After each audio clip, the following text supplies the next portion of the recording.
All right, thank you. As everyone starts streaming in the room, delighted to see both some of my Red Oak colleagues, which is about half of the audience today, some Climate Action Committee members. Big shout out to them. So this is a production of the Climate Action Committee of the Bridge Association of Realtors. We will wait a few minutes because we know that realtor time is not clock time. But thank you to those who showed up on time. So we won't linger too long, especially as this is going to be recorded. So for those who do show up, especially late, they will be able to replay this recording at some time in the future. So I'm delighted to see more people streaming in the room. We do have more than 40 people registered, so fewer than half here. So I'm just going to share with those of you early attendees that this is part of our Climate Action Committee fall look at how we can more sustainably prepare our listings. Hi, I was going to call you. And somebody's, so I'm going to ask you I'm just all, I trying to can't mute you Zoom. all. There's always some Zoom meeting, but let me see. So we're going to ask everyone to mute Off. themselves. Hold on. And if, Emily, if you could do that Then for us, mute everyone. And then Kathy and I can unmute. There we go. So we are back. So just normal Zoom courtesy, I will ask you to stay muted. We do have chat, and if you have a question. There's an association Zoom session that I was interested in watching or participating in. And you need to mute yourself. There we go. All right. So normal Zoom issues. The other thing I'll mention to you, if some of you want a different appearance on your screen, that's up to you. If you go up into what for most people is the right-hand corner, it says view. You can choose speaker view, which will give you the largest view of Kathy, me and Kathy from the moment, but I will exit fairly quickly. So she will be the primary speaker today, and I'm absolutely delighted that Kathy Kramer was able to join us and present this talk. She's not just knowledgeable about California natives, but it's her passion, really personally her passion, that has promoted California native plants in so many gardens throughout the East Bay and Northern California. She's founded the Bring Back the Natives tour now, how many years ago, Kathy? 19, almost 20. Okay. So it'll be 20 next year. And they were always amazing in-person tours. Well, the pandemic, in addition to bringing Zoom to our lives, brought Zoom to the Bring Back the Natives tour. And for the first year of the pandemic, it was incredible. It was 3 weekends of 3 hours per weekend day. And you can see those online at the Bring Back the Natives site. And we'll put that in the chat.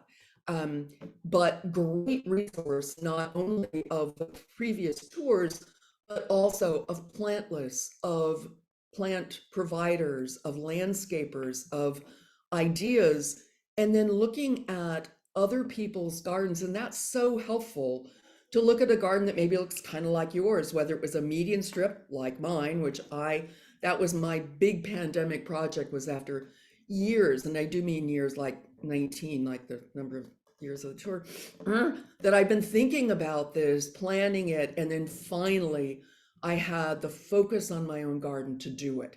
So I now have a median strip that is California native plants exclusively, and we'll talk about some of the issues of that, because there are some issues, and we want to address those. If you are inclined, we are already going to address the issues of sourcing plants. One of my issues has been protecting the plants from marauding deer, dogs, and people. So we can talk about a little bit about that at the end. So if you do have issues that you'd like Kathy to bring up, you can always put those in the chat. We're now at about half of our signups, and it's 12:05. So I think I'm going to just say we're going to get started, and people will catch up with us. Thank you for all of you who showed up on time. We want to honor your time commitment. So again, this is a production of the Climate Action Committee of Bridge Association of Realtors. I am the chair. It is my pleasure to be welcoming some of my committee members here. We have Megan Miko, our newest member, Paul Barazza, who from JMC Building Inspections.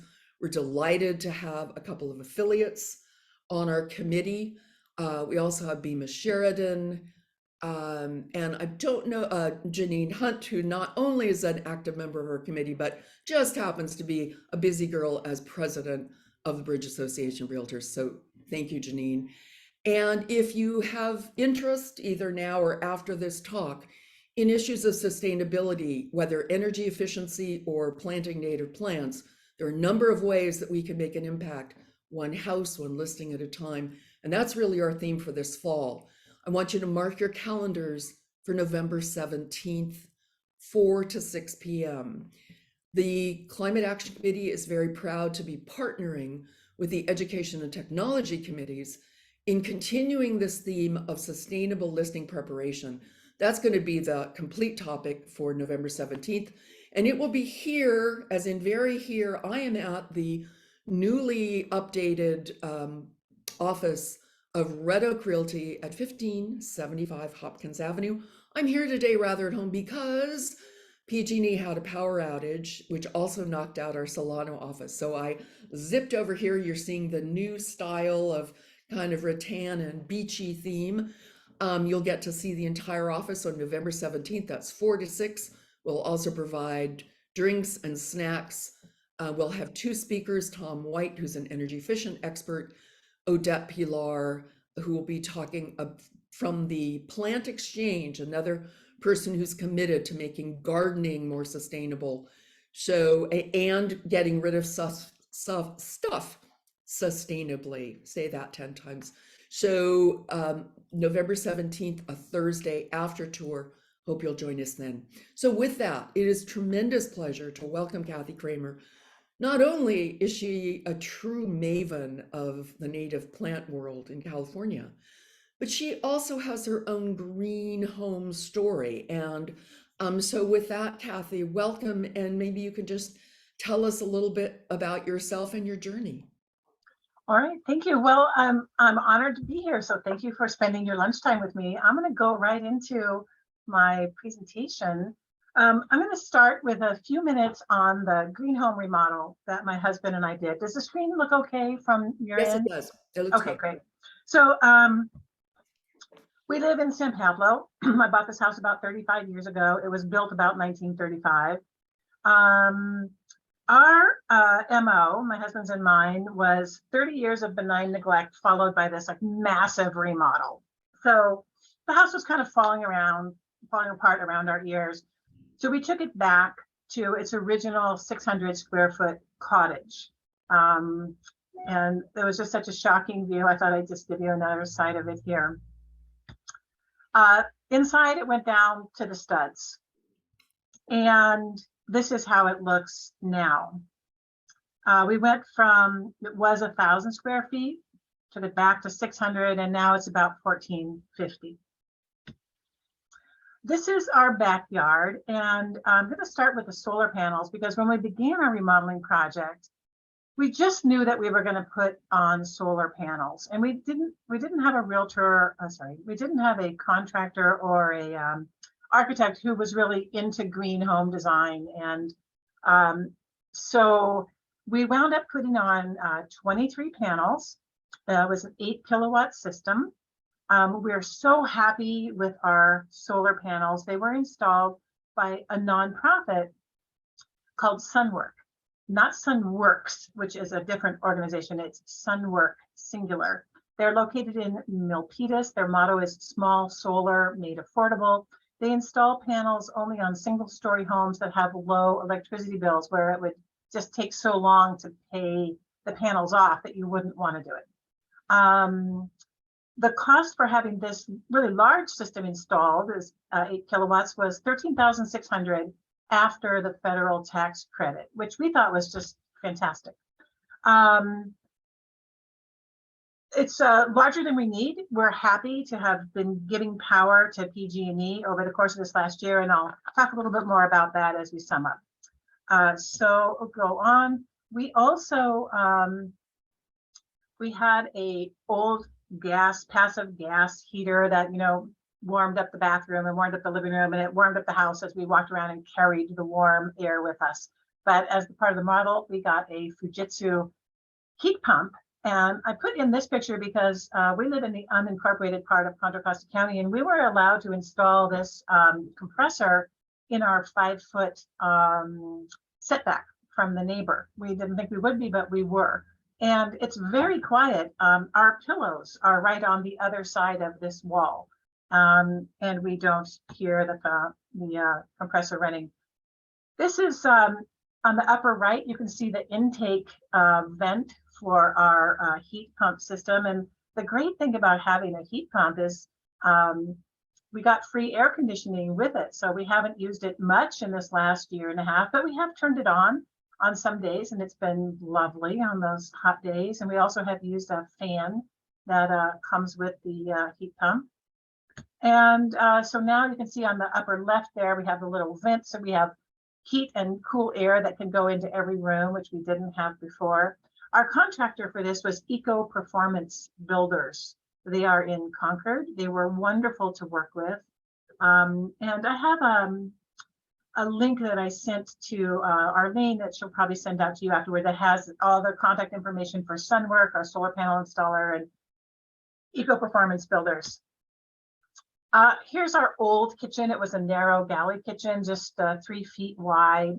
And at the end was my beautiful Wedgwood stove. It was very hard for me to part with the Wedgwood stove. I really agonized about what to do. And finally, because of the health impacts of cooking with gas, asthma, higher asthma rates in children, lower IQs in children, respiratory problems in adults, even heart problems, I just realized. And then what really sent me over the edge, I knew all that, but I still was like, I love this stove. And I love cooking on the stove, and I had a lot of memories in the stove. I talked to our contractor from Eco Performance Builders and said, Kyle, I can't decide what to do about the stove. And he said, Kathy, I personally have tested about 50 Wedgwood stoves, and I feel they should be illegal because of the particulate levels that they create from the oven. And I thought, okay, that's it. I just can't argue with it anymore. So out went the Wedgwood, and in came my new profile, GE Profile induction range, which I like very much. All the good things that you hear about induction ranges, it's easy to clean. It heats pans super fast. It stops cooking instantly. It has a large oven, much larger than my Wedgwood. And we're very much enjoying our induction range. We took out our gas dryer. We put in an electric dryer. These are LGs, and we're very happy with the washer and the dryer system. And we put in a bidet, and I have a link that I sent to Arlene that she'll send out to you. It was a Scientific American article on the environmental impacts of making toilet paper. And if you think about it, like trees are cut down in the forest, they're dragged to a factory where they get pulped, all of the water, the chlorine, bleach, chopping them up, making the toilet paper, making the tube, making the wrapper, transporting it to the store, then we drive to buy it. It's a huge environmental impact. So even if that isn't the thing that sways you, I want to say that once you've gotten used to a bidet, you'll never go back. You are fresh as a daisy all the time. And what you think about it is, if you had poop on your hands, would you wipe them or would you wash them? Like, what you do. So we think of bidets as being like foreign and strange and kind of scary, but this is actually our very same toilet. You just take off the lid from your old toilet and you put on the new lid, which is the new seat. Take out the seat, put in a new seat. The seat is warm. The wash is warm. The dryer is warm. All you need is a plug, and you can see the plug there on the left-hand side. If we had had a plug like up on the wall, we could have used that plug, but we put in a new electrical outlet there, and we're set. The brand that's being promoted now as by Consumer Reports as the best brand is the Toto washlet, which you can buy for $480 or something, I think even from Home Depot. So I just have to say, like, come over my house, any of you Bridge Realtor people, and use my bidet. And once you get the hang of it, you'll want one yourself. This is my office. I'm speaking to you from the corner of this very room. But the reason I'm showing you this picture is that we put in double hung windows specifically because they have exterior screens. And bird collisions with glass are just an extraordinary impact on bird deaths in North America. And birds think when they see glass, like, I could fly through there. And in the 6 months before we left our house, we moved out for 10 months for this remodel, we had 3 birds smash against our windows and break their necks and die. It was just horrible. And we were putting in more glass, and we were determined to stop that. So the exterior screens on the double hung windows have done their job. We have not had a bird collision since we moved in. And this is the living room. And we have a screening called Collide Escape. Like, I'm going to escape a collision, Collide Escape. And you buy it from a company called Collide Escape. And it's this black mesh that you just adhere with water, just lay it on your glass. You can get it any size. And we put it on ourselves, and we have not had a bird collision either since we put this on the front window. So that's just been a huge success. We put in 4 skylights. The rooms are very sunny and pleasant. The skylights that we put in have solar powered shades. And I wouldn't have normally thought that we would want a solar powered shade with our skylight, but it turns out because it is solar powered, it qualifies for the now 30% federal tax credit that you get for installing a solar product. So it was cheaper to install the skylights with their solar powered shades than it would have been without them. But another benefit is that we can close the shades if it's hot. And my husband has programmed them to close at dusk and open at dawn, because the lights from our cities are hard on migrating birds. And the hope is that we would all keep our blinds closed at night. We do, shut your solar screens and your skylights if you have them, turn your exterior lights off, and just use motion sensors so that we're not killing night flying insects like moths, and also disturbing birds that are migrating. And there's nothing particularly green about this photo. I just thought you might like to see, after we had moved in, the dining room looking out toward our backyard. The kitchen is there on the left. And here I've backed up a little bit more. We're in the living room. These arches were here when I bought the house in the 30s. And at one point, our architect suggested that we eliminate them. And I thought, well, this would look like the Slovenian Hall, wouldn't it, if we had this enormous room? So we kept the arches, and it's a very pleasant space.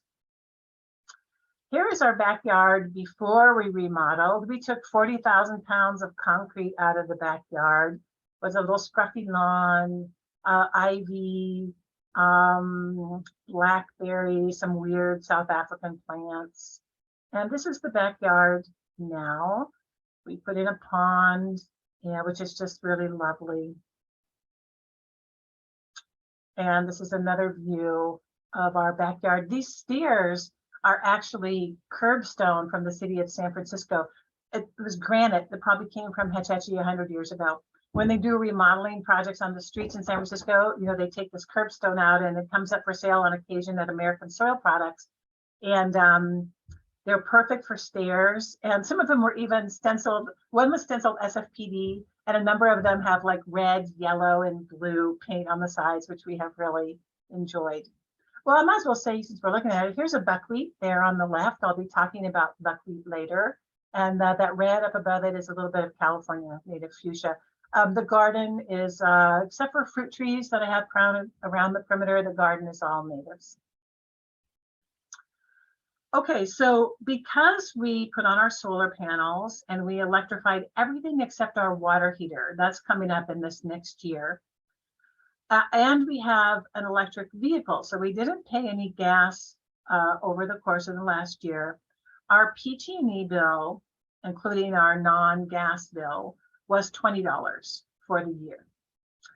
Plus, we gave 3.5 megawatt hours of energy to the grid. So just to try to put that in some kind of context, our family of 4 used 8.5 megawatt hours. So about half as much as we used for the year we gave to the grid, which felt really good to be doing more than our bit, not just covering our costs, but like if everybody gave some to the grid, maybe we could, do something more about our climate crisis.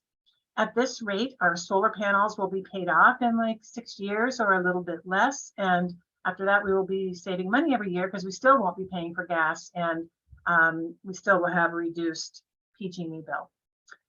Does anybody have any questions at this moment before I leave our home remodel and go on to gardening with native plants? I'm not seeing any in the chat, Kathy. Okay, great. Well, I'm going to keep going then. So we're going to talk about gardening for wildlife with California native plants. And this is a garden in El Cerrito on Everett Street. So I'll be talking about the benefits for you when you garden with native plants, the benefits for wildlife when you garden with native plants, which plants are the best for wildlife, and they're also super hardy and beautiful. I'll ask you to consider thinking about the non-native ornamentals in your yard, or if you're rehabbing a yard before you sell a house, to think about what's there and your potential, what you could do with it. I'll give you an introduction to the Garden Tours website, and we'll end by showing some gardens, some photos of native plant gardens. So this is the city of Santa Monica's 9-year garden study where they compared a native plant garden to a traditional garden. They looked at water use, green waste generation, and the number of maintenance hours between the traditional garden on the left, which had a lawn and Mediterranean climate plants, and the native plant garden on the right. If you want to see more information about this yourself, you can Google City of Santa Monica and garden/garden. So I just love this chart. On the left is in blue the amount of water that was used by the traditional garden, and on the right in blue is the amount of water that was used by the native plant garden in the same time period. You can see the native plant garden is using about 80% less water than the traditional garden did. The middle column in green is the amount of green waste that each garden generated. So what this translates into is either you mowing every week and pruning, or you're paying someone else to do that. Okay, and consider also that when we generate green waste, we're paying to have it hauled away and treated. So it's better to just not create it in the first place. And finally, the purple shows the number of maintenance hours required for each garden. So when the people with the traditional garden are spending 80 hours working in their yards or paying someone to work in their yards, the people with the native plant garden on the right are spending just 15 hours to maintain their garden. So in summary, the native plant garden used 83% less water, generated 56% less green waste, required 68% less maintenance than the traditional garden. I just want to stop there. That is so compelling. Can you go back to that slide, Kathy? Yeah.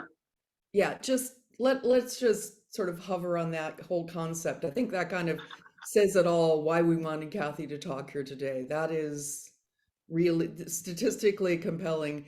And now you'll talk about the emotional and the visual impact, but right there, when you're making an argument for your sellers, gosh, right there. Now understood, they may not, as sellers, may not get all the benefits. If this is your garden and the buyer representing a buyer, this is a really compelling argument to appreciate these gardens. So with that, I'll let you.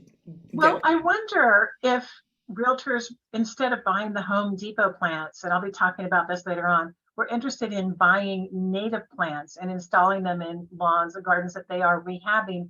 You could make a nice like native garden packet that could be given to the new homeowners or to potential buyers, talking exactly about these things: less water, less green waste, less time maintaining your yard, less cost to maintain it. You don't need to use pesticides with a native plant garden. Like, there are a lot of ways that native plant gardens could be selling points for people who are buying the garden. Exactly. And as we shift to a market, which frankly is more buyer friendly, our buyers have, a lot more say and negotiating power. So I think you're really onto something, and we'll pursue this. So thank you. So if you haven't yet heard Doug Tallamy speak, I hope you'll go to the Bringing Back the Native Garden Tours YouTube channel. You can link over there from the Bringing Back the Native Garden Tours website on it. There's a link to it, and watch him. I've also sent a link to one of his talks in the email that I sent to Arlene to send out to you. He's a terrific speaker. He's so inspirational. His talk changed the way I think about my own garden. It actually changed my career. So I am no Doug Tallamy, but I'm going to try to summarize his message. So why not just garden with drought-tolerant plants from Australia, the Mediterranean, and South Africa? Actually, these are the plants that you'd be getting from Home Depot if you just go and install them in the yard, or even in your own yard. It's probably what you have. It's what most people have. It's because plants from Australia, the Mediterranean, and South Africa provide great habitat for animals, birds, and insects from those areas, but our local wildlife need our own local native plants. Before my own garden was transformed, we saw little there in the way of wildlife. And since my husband and I have put in a native plant garden, so our lot is 5,000 square feet in San Pablo with a house and a driveway on it. So, it's not an enormous lot. We have seen 30 species of birds in our own small garden in San Pablo, including all the birds in these photos and many more. So as we're looking at these pictures, I'd like you to think, like, what do they have in common? And maybe you can type that into your chat box. And Arlene, I don't see the chat box, so you can tell me if something comes up. So we've seen juncos and bluebirds. We've seen chickadees and woodpeckers, titmice and black phoebes. I love black phoebes. They're just so beautiful. We've seen robins, which used to be very common birds. And you probably saw the headlines that 30% of breeding birds have vanished in the last 50 years. Even common birds like robins are now getting uncommon. And here is a robin having a really good day. So what did you see in common that these bird photos have? Has anybody typed in a comment? Yes, our viewers have caught the fact that yes, it's a really good lunchtime for all, or food time. Those grubs are a great food source for all these Yes, so birds. all these birds are eating insects, and often they are eating caterpillars. So as Doug Tallamy will tell you, if you want birds and butterflies in your own gardens, you need to include both local native plants on which butterflies and moths can breed. So butterflies and moths are what make caterpillars. And you'll also need to rejoice when you see caterpillars on your plants. And we might think like, oh my God, I don't want any bugs eating my plants. It'll tear up the leaves. It won't look good. But actually, they really don't cause much damage. And the payoff is so big. So this is a variable checker spot caterpillars on a native plant called bee plant. And there's the variable checker spot on the left, and it's sitting on a buckwheat. So you may not know that it takes thousands and thousands and thousands of caterpillars to raise a single clutch of chicks, like between 6,000 and 9,000 caterpillars. Baby birds do not eat seeds or berries or sugar water. They eat caterpillars. And without caterpillars, we will have no baby birds. But butterflies and moths can only lay eggs on very specific plants, usually local native plants, including those plants called, Doug Tallamy calls them keystone species, because they hold the ecological world together. These plants, including them in our own gardens, is necessary as there are so few places left in which birds can breed. If you think about it, as you drive around, everywhere that you see in people's gardens are non-native plants. If you go to the East Bay Regional Park District, it's full of forests of eucalyptus trees and European grasses. Like, there's just not much native habitat here. By including native plants in our gardens, we can create life And by using non-native plants, we can prevent it. So this is the Bringing Back a Native Garden Tour website, and I have a section there called Doug Tallamy Resources. And if I go there and I can look at this comparison chart showing typical native and non-native plants and their reproductive value to butterflies and moths. So here on the left in green are some of our local native plants. The number on the left-hand side is the number of species of butterflies and moths that can lay eggs on that plant.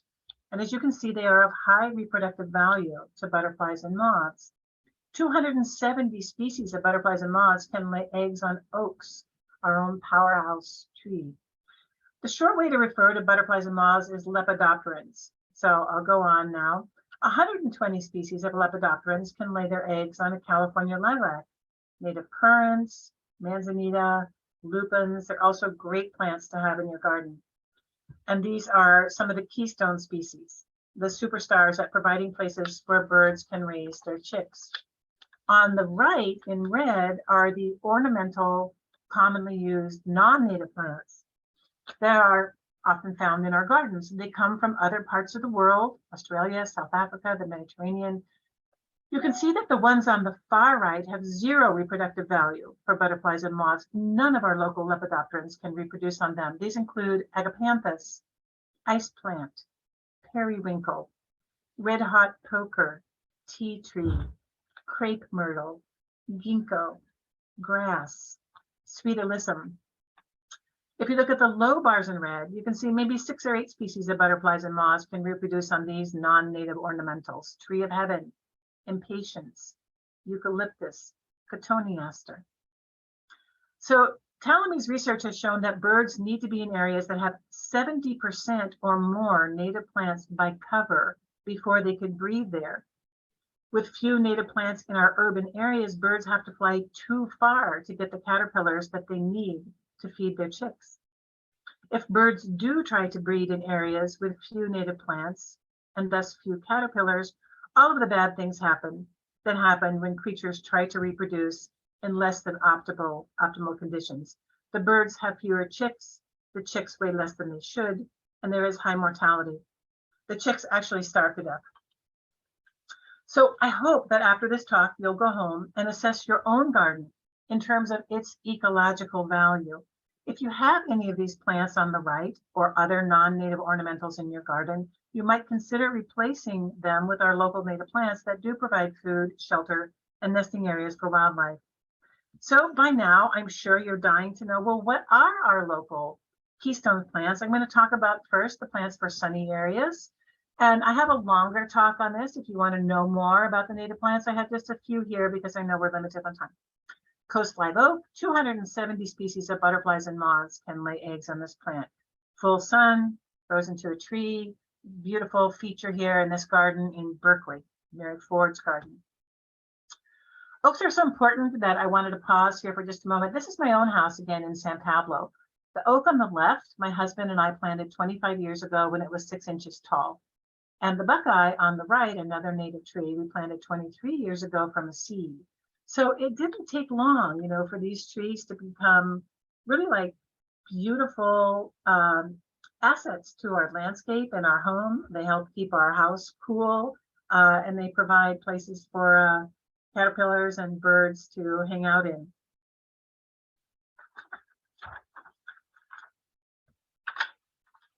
So this is California lilac, and California lilac comes in all sizes, from ground covers to mid-sized shrubs to 20-foot tall, you know, tree-like species. 117 species of butterflies and moths can lay eggs on them. They take full sun, they're hardy, and they are butterfly and bee magnets in the spring when they are in flower. Here's the bush lupin. This is an evergreen perennial lupin. It's showy, it's fragrant. So is the California lilac, just beautiful scent. This blooms from spring through August. The flowers are light blue to violet. It's one of my favorite plants, and 75 species of lepidopterans can lay eggs on this plant. Here's manzanita, another workhorse of the garden, and this also comes from prostrate to mid-sized shrubs to tree-like forms like this. Manzanitas, they're evergreen. They have gorgeous bark. They're lovely in all seasons. These are early bloomers, and they're in flower in December, January, February. 68 species of butterflies and moths can lay eggs on manzanitas. These are the buckwheats, and this is a mix of our cream-colored local native buckwheat and the pink one, which is a Santa Cruz Island buckwheat. And the flowers are in dense clusters. They last a long time. They bloom in the summer and fall. And when the flowers are done blooming, they turn this beautiful chocolate color that bring interest to the garden. Buckwheats attract butterflies, bees, birds. They're deer resistant. 56 species of butterflies and moths can lay eggs on them. And finally, the purple flower here is a penstemon. It's a larval host plant. Larval host meaning butterflies and moths can lay their eggs on it. For 30 species of lepidopterans, takes full sun. It's a perennial, very pretty plant.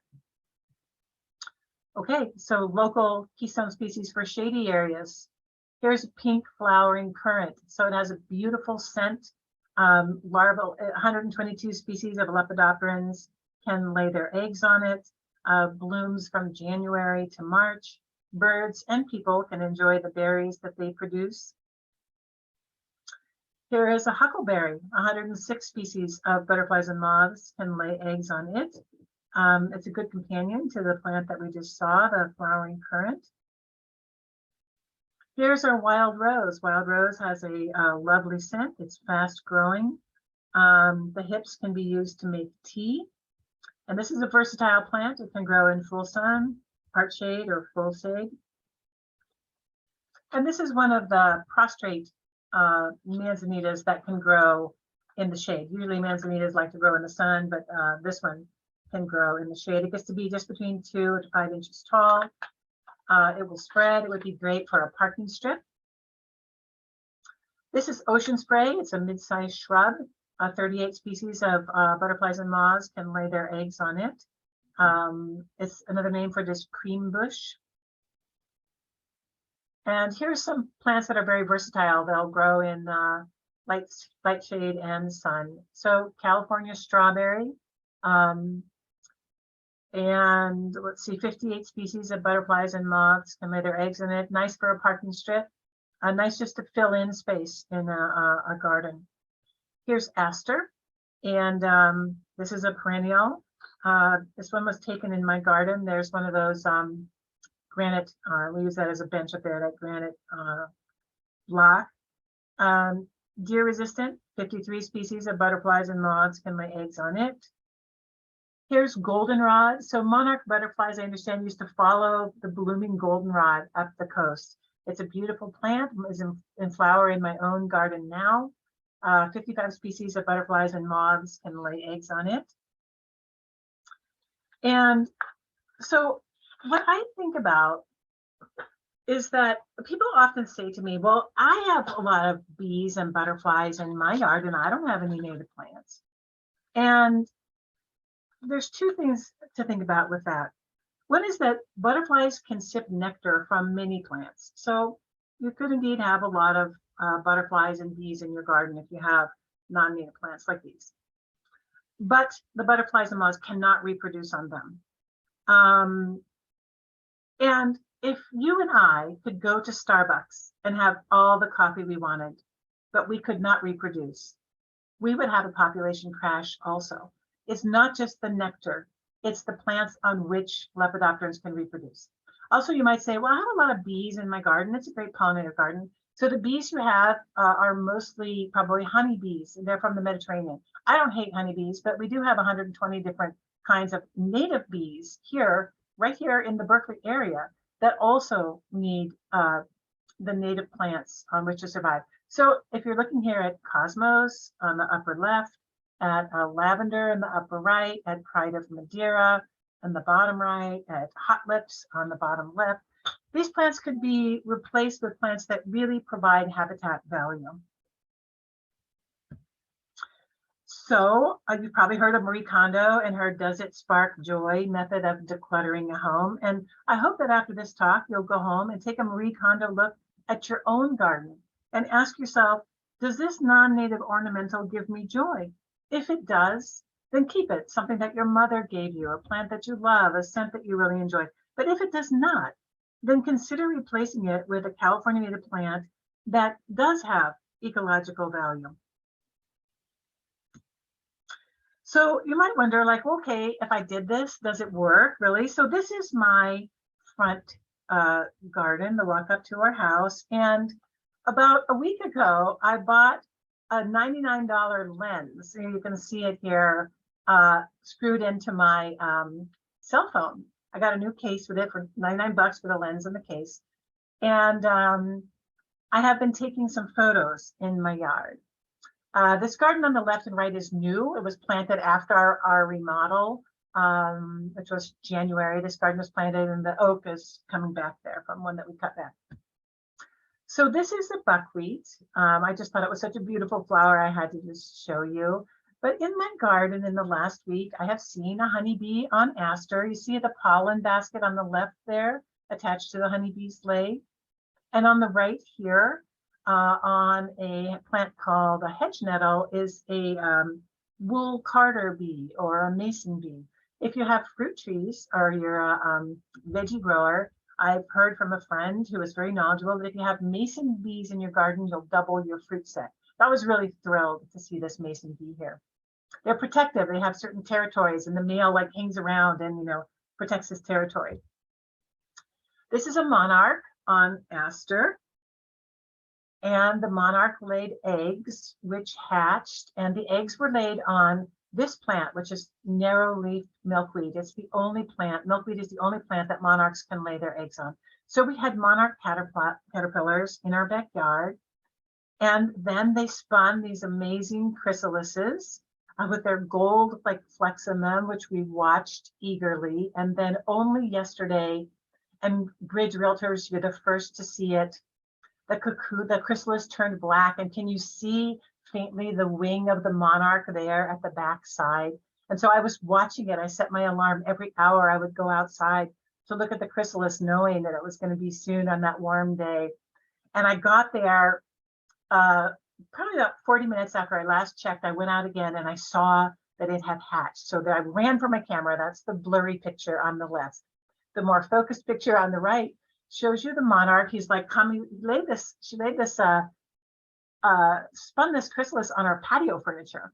So here's the monarch. It's come out of its chrysalis. Its wings are not yet full. So you see the abdomen here is full of a liquid that gets pumped into the wings to fill them up. So the wings are very like rolly here and the abdomen is very big. So I watched it throughout the afternoon and the abdomen got smaller and the wing got larger. And it stayed still for a long time. And then, unfortunately, it was taking hours. I went into work, and by the time I went back, it had flown off. But I've also been, thrilled to see on my goldenrod, this tall yellow creature here, and the green one on the right are inchworms. You see the little feet on the top of the green one on the right? Inchworms have feet only on, their ends, the front and the back ends. And so they like move the front end forward and they bring the back end up and they loop up, loopers they're called, or inchworms. So I haven't yet had time to figure out what these are. I'm going to go into iNaturalist, but I was thrilled to see them. And as you can see, the plants in my garden are not chewed to a pulp. Like there's no damage that I feel like, oh my God, I need to get out some bug spray because I've got caterpillars. They look great to me. This is another caterpillar I found in a plant called hedge nettle. So hedge nettle is not stinging nettle. That's just the common name for it. But again, I haven't had the time to identify this, but I was thrilled to see this little tiny caterpillar. All these last three are smaller than a dime. And isn't this the most amazing thing? It's on a plant called cow parsnip. At first I thought it was a leaf. And then I looked and realized it's moving. And it's this beautiful, small, like smaller than a dime, little pink thing crawling across my cow parsnip. And then a short time later, it had disappeared. So, this is actually, I think, the caterpillar of a gray hair streak butterfly. They're like a very delicate inch wingspan from side to side, very small butterfly is what I think that this is the caterpillar of. And this is a skipper, another native plant in my garden called Burr Marigold. And then yesterday I photographed this Gulf Fritillary. So some of the plants in my backyard are mature, like this pond plant, but others, like the goldenrod, are new. So it does not take long. The hedge nettle in front is new. It doesn't take long. If you plant it, the wildlife lily will come. And it's been this very exciting, like tiny world experience for me to get outside and see, what we have attracted to our backyard. So I'm going to take you now on a spin through the Garden Tours website. Kathy, I'm Yep. going to interrupt you a little bit before that and see if we can catch up on some of the questions. One viewer made a comment about having seen aphids on their milkweed. I have my milkweed, narrow leaf milkweed, is full of aphids. I see that as a good thing, that's food for critters. And someone say, oh, she sprayed them with neem oil and then thought maybe she should leave them. So maybe you could address that even more. Yeah. Yes, just don't worry about your aphids on the milkweed. Milkweed gets aphids. It's just what it does. Like, it's kind of like saying, like, oh, my kitchen sink has dirty dishes in it. It's like, that's what happens. If you have milkweed, you'll get aphids. That's And I right. used to also think like, oh my God, it's a problem, and get a paper towel and, like, wipe them off or spray them. But if you leave the aphids alone, the stem of the milkweed will, like, really become, like, totally golden with aphids. But then you'll look one day and the ladybugs will have come in. My husband calls it hoovering. They hoover like a vacuum up and down the stem, just eating the aphids. And other insects come in as well. And actually, if you choose to, or maybe Arlene, you can find it and send it out. There is a talk. We have about 100 talks on. If you look at the YouTube page on the bottom left, you can link over. There's about 100 videos on the tour's YouTube page, and one of them is called "Life and Death on Milkweed." And she talks about all the different insects that come in because the aphids are there, and attack the aphids, and just leave it alone and don't worry about it. Even if they chew on your plant, like, it's okay. This is, I think, the lesson, one of the big lessons for us all is to reevaluate our relationship with life cycle. I mean, there's life and death and and a little bit of ugliness, but as Kathy just witnessed, you get to see that life cycle. I find that very exciting. And the fact that there is life going on in your garden, as opposed to just the plants are there providing color short term. No, this is an ecosystem. This is really supporting not just us, but all of these other creatures for whom there is value. So I hope, yeah, and don't feel bad about it, Christy. It's okay. We've all done it. So, but just won't do it again. So, And as Talamy points out, like, he's such a good speaker, you should listen to him, but it's not like we can afford to not have insects in our gardens. We can't afford that, because insects are like the base of the earth, really. We need insects and we need birds. And I can't sleep sometimes at night worrying about the world that we are leaving to our children and grandchildren. Like, this is one thing that we can all easily do, which is put aside the pesticides, never use them again. I have not used pesticides in my garden in 30 years. You don't need them. If a plant, well, I could go on. I could just say, I don't use them and I have a beautiful garden. And garden with the right plants that bring in wildlife. Now, I know we're running out of time, so I'm just going to skip over these files. Shall I just, like, hop over them so I can get to a video? well, yes, and I did put, my bad, and I suspect it's a common mistake. I'd put bring back the natives. It's bringing back Yeah. the natives.net. So that is the proper website. And this, again, if you take away nothing else, this is an incredible resource.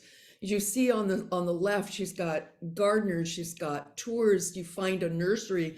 That is a big question. Maybe we can Yep, jump I'm going to get to that. I'm going to hop over this, but you can look up plants, and here's where you can see plants and what their ecological value is. I'm going to skip that. Oh, best plants for Bay Area gardens. This will be of interest to you. So Kelly Marshall compiled this list of, like, easy to grow, readily available natives that will do well and provide great ecological value. You can download that from the plant list. Here's another one. Easy to grow, Bay Area, California natives. The number on the right is the number of species of butterflies and moths that can lay eggs on those plants. Okay, so find a nursery. You might be wondering, well, where can I get these plants if I'm interested? So there on the left is find a nursery. If you go there, you'll see a number of plants, nurseries that carry native plants. One that isn't here is Devil Mountain in San Ramon.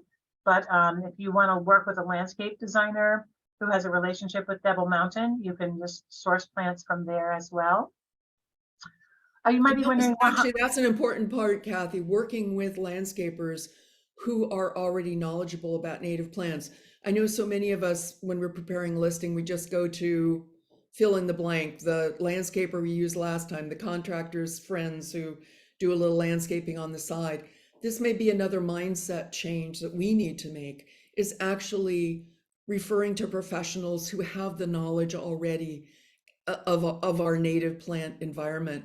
And one of the other questions, to make sure that we cover it, was about clay soil, which of course is what so many of us have.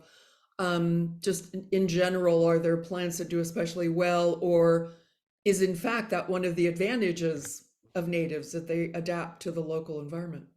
well, they have adapted to the local environment. Like well before we got here, it was a beautiful, lush, amazing place. I mean, I could go on about, you know, the birds that darkened the sky for days on end as they were migrating, you know, the Thule elk and the animals that lived here before we got here. Like, our native plants belong here in our clay soil. Don't feel sorry for yourself if you have clay soil, because that's what's here. We all have it. There are things that you can do, like you can build a mound to give natives a little more drainage. Natives were never meant to grow on a lot that's been compacted and had a lawn on it for 50 years. You know, there are things that you can do to have more success. But, you know, our native plants, they're meant to be here in the Bay Area. I do want to say that there's Find a Designer on the left. If you go there, you can link over to a number of designers who specialize in designing native plant gardens. Underneath their contact information are links to gardens they have designed that have been on the tour. I called about 3 of them this morning to say, well, would you work with realtors? Like if they called you and said, I need a design for a house, and help me get the plants, and then spot them so that maybe you have your own crew to install, or they can install many of them. And a couple were very interested in, one was very interested, and some were interested in the concept of, if you're putting in a garden, to put in a garden with native plants. And I sent Arlene a page that I wrote for a friend who was selling her home with her native plant garden about the advantages of natives, and the plant list that we get in the plant list. And they talked about when those plants bloom and why they were important. Like, you could make even the little native garden that you put in, instead of buying Home Depot plants, you could make it a feature of a house that you're selling. Okay, so I'm going to send all of that out to those of you who registered. So okay, so but I know you're probably all thinking, well, aren't they weedy? Aren't they, you know, like eyesores? So this was taken in a garden in Richmond, Annie Jensen's garden. I'm going through here alphabetically through some cities. So this is a little garden in Alameda. You can see it had that scruffy lawn look there on the upper right. And there's a number of buckwheats, California lilac, sages in this garden. It was designed by Pete Bayou. Pete Bayou from East Bay Wilds has a native plant nursery. He said, yes, he would do consultations for realtors, and he can provide plants or tell you where you can get them otherwise. Little garden here in Albany. It's Leslie Zander's garden. You can see it's a beautiful evergreen garden, manzanitas. The plant in the front is a lupin. We talked about that earlier. This is the Fleming Garden in Berkeley with a wildflower meadow at the base here. This is an El Cerrito garden. You can see the before photo on the upper left, and he's got a wildflower garden and some shrubs in here. This is an El Cerrito garden. So this is actually the side of the house. They had a very wide grassy strip that ran from the front down to the backyard. And this is that same grassy strip later on. This is another El Cerrito garden. So it was just kind of a wreck of a front yard. And this garden also retains rainwater on site, which helps keep it was graded to have little swales in it. Helps keep the garden green longer, helps replenish the water table, helps clean water before it drains as the soil. This is in Oakland, a stairwell to an Oakland garden. This is Joe McClintock's garden in Oakland, and he backs up to the Oakland Zoo. So that oak tree on the top there is Oakland Zoo property. And this is another photo of Joe's garden. Those of you who are Bay Nature fans, you might remember that Dan Rademacher was the editor of Bay Nature for many years. This is Carol Baird and Alan Harper's garden, and then in Oakland, they have an amazing oak woodland understory. Judy Schwartz's garden in Oakland. This garden was designed it's a sloping garden, or a garden on a slope, to keep rainwater on site, to slow water flow, have color throughout the year. This is a very shady garden in the Trestle Glen area of Oakland. This is Joe Maffei's garden, and what looks like a lawn down there is actually a native bent grass. So bent grass requires less water than a traditional lawn. It looks like a traditional lawn, but it's a nice alternative. And that actually answers a couple of questions in the chat, Kathy, about what sort of plants could you suggest for lawn substitute? Somebody really wants that lawn look. So, and is there a Latin name for that one? Agrostis, Agrostis, Pallens, Pallens, and you can get it from Delta Bluegrass, which is in Stockton. And I will send Arlene a link. And I have gardens on the tour that have lawn substitutes, like several of them in the coming tour have a mow-free lawn mix. It's 3 fescues. So you have the opportunity by going on the garden tour to see these to see this kind of thing. This is Mary Pellerin's garden in Oakland. Here's some lupin on the right, poppies on the left there. This is a monkey flower with penstemon on the upper right. And this is a house in Piedmont. So the climbing rose is not native, but it gives it this charming cottage look, and everything in the front garden and the flat there is native. This is a little garden in Richmond. It was designed by the homeowners and installed by the homeowners, 2 women. And this is my own garden again in San Pablo. So here's a California lilac blooming there in the center. And I'm going to end right here, and I can take any questions that you might have. There was a question about, are there perhaps lists of some of these natives that are more drought tolerant than others? So I would say every garden that's been on the tour, you can find on the Bringing Back the Native Garden Tours website. There's a section there called Find a Garden, and if you typed in Berkeley, you would see all the Berkeley gardens. So it may be that somebody has a pond like I do, and they have some pond plants, but really almost all of the plants on these lists are water conserving California natives, because part of the point of the garden tour is to help people develop water conserving gardens, and our local native plants are water conserving plants. They're used to our 7 months of dry and 5 months of wet. They don't really want to be watered in the summer. So yes, you can find those lists of the list that I showed you in the beginning of Kelly Marshall's list and the best plants for the Bay Area list. Those are all great lists. But what I would want to say too is that I always encourage people who are interested in native plant gardening to hire someone who specializes in developing native plant gardens. Because if you don't, you will surely not get a native plant garden.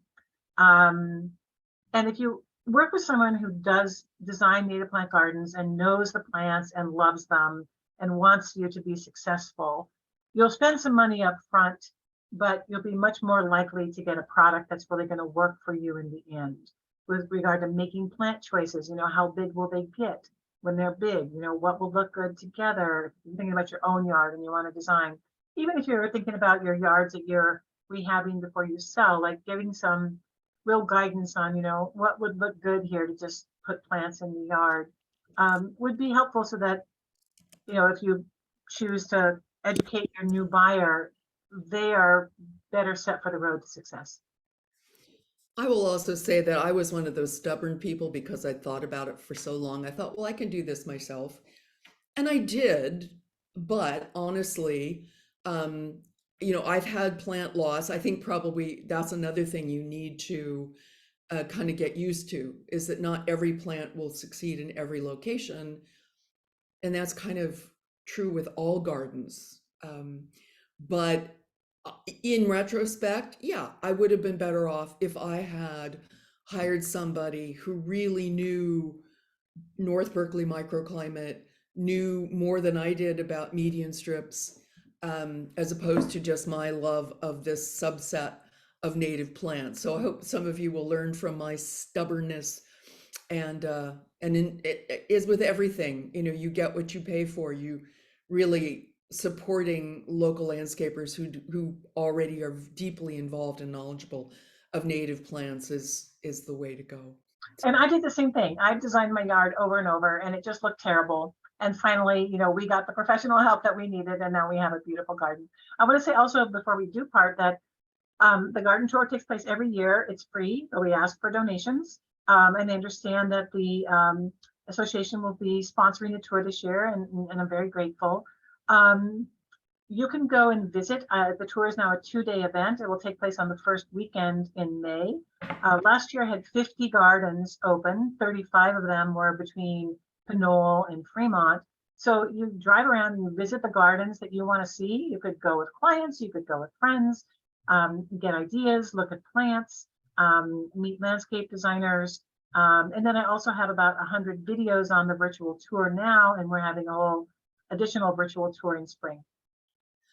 I will say I've been on the tour several times. I noticed the El Cerrito garden that had a before and after of just a kind of weedy, grassy front lawn, and then now it is over the years matured. It is really a sight to see. I mean, the question I'm noticing, not wanting to evade Evelyn's question about clay, but in fact, almost all of us have clay. And as Kathy said, almost all of the plants have actually adapted to clay. Obviously, the ones that are perhaps a little more delicate, if you will, might have less. Any final words on that, Kathy? Yeah, all the gardens that I just showed you have clay. So we don't need to feel so sorry for ourselves for having clay. Like, we don't live on farmland in Iowa for sure. But clay is nutrient rich, and clay holds water for a long time. So once I water, I'm watering my new garden now.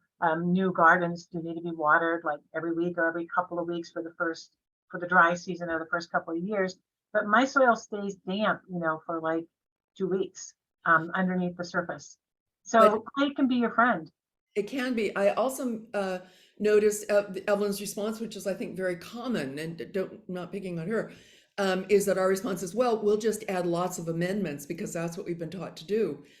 But Kathy, maybe you could talk about that, because I was surprised to hear a different message from other native landscapers.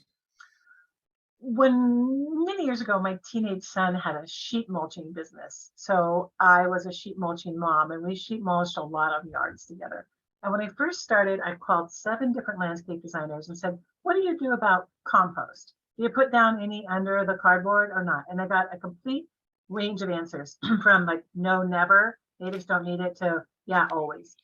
I have heard that if you provide a lot of rich material like compost to native plants, they won't do so well. Like, they're hardy, they're workhorses. They certainly need to be cared for when they first get installed. Because I think of it as kind of like putting a baby out in the sun. Like, you just can't do that right off the bat, right? We can go out in the sun later, but new plants do need some TLC. But our native plants are hardy. They don't need pesticides. Once they're established, they don't need water. My own garden, with our remodel, I spent 6 months before the remodel packing up my house. I was too busy to garden and working. I was working on the garden tour. We were out of the house for 10 months. We couldn't even get into the back garden for 10 months. And then we came home and I was busy for like another 4 or 6 months, like unpacking and working on the garden tour. So for a year and a half, my back garden was not watered or at once, or weeded or deadheaded or pruned or anything. And there were some weeds along the fence line at the perimeter of the garden, but the garden looked fantastic. So that was a mature garden. It was 12 years old. New gardens need work. You have a lot of, empty space, weeds blow in from your neighbors, plants need to be watered. You need to pay some attention to a new garden. But my own front garden, the one that was replanted after our remodel, in another 2 years, I won't be watering anymore. And after a while, it'll be dense enough that, they'll outcompete the weeds. So, and I have clay just like everybody else does.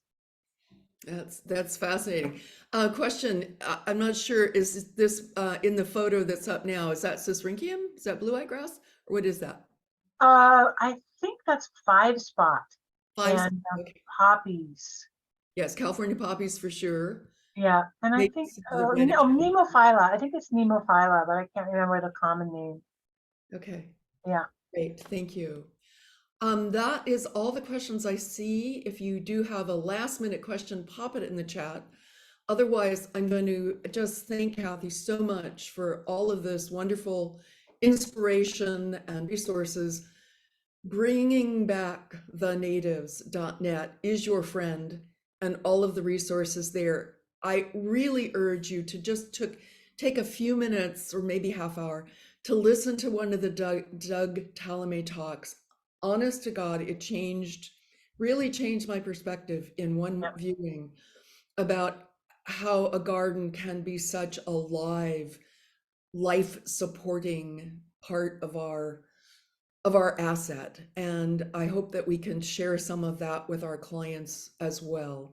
So before we part, can I just pop in and say, if anybody has a question about your own garden, about how you might move forward with planting a house that you're selling, with it, changing the garden, and instead of going to Home Depot, like doing the better thing, you're welcome to call me. My phone number, I'm the contact me person on the Garden Tours website, and I work at home. I'm here all the time, and I never mind talking to people.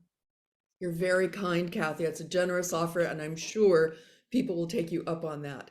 So thank you very much. And then I'll just urge you all to put on your calendars the third Thursday event that we are partnering, Climate Action Committee is partnering with Education and Technology. That is Thursday the 17th, 4 to 6, right here where I am at 1575 Hopkins Avenue in North Berkeley, talking about other aspects of sustainable listing preparation. Thank you so much for taking this hour to spend with us here at the Bridge Association of Realtors Climate Action Committee talk. And thank you again, Kathy, for sharing all that you do and your passion. And I hope we're going to see a lot more native plant gardens at listings and our own gardens real soon. And with that, I'm going to save the chat, which you all can do, by the way, the little 3 buttons to the right in the chat window, and then you'll have the resources that were there. You will all be getting a follow-up email from me with additional resources. And thank you all for being here, and to our Bridge staff for manning the Zoom call. And with that, we will say goodbye, and thank you to Kathy. Take care. Thank you.